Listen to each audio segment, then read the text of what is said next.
Once there was a monk from Longqing, a man of high virtue and practice. Though over 70 years old, he was still vigorous and healthy. One day, he suddenly fell and could not rise again. The monks at the temple rushed to help him but found that he had passed away peacefully. Unaware of his own death, the monk's soul drifted away and reached the region of Hellas. In Hellas, there was a young nobleman, the son of a late landowner, who was out hunting hares with a dozen horsemen. His horse bolted, and he fell to his death.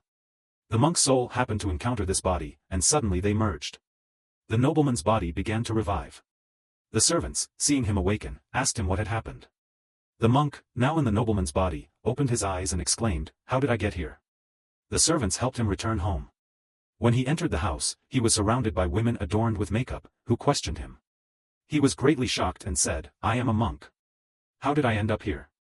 The family thought he was delirious and tried to bring him to his senses, but the monk, unable to explain himself, closed his eyes and spoke no more. He ate only coarse grains and refused wine and meat, and he would not share his bed with his wives.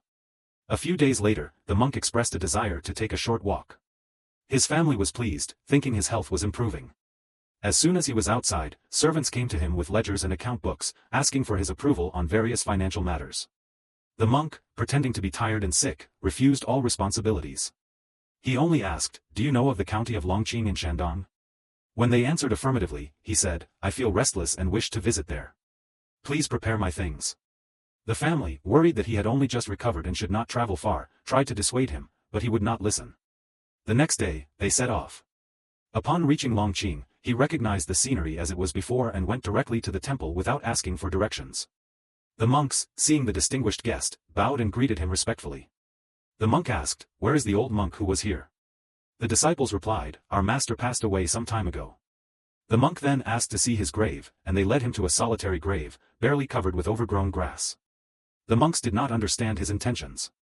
After a while, the monk prepared to leave, instructing them to take care of the master's relics and to preserve them well. The disciples agreed, and the monk departed. Upon returning home, the monk became silent and did not involve himself in any household affairs. Months later, he left home and returned to the temple, telling the disciples, "I am your master."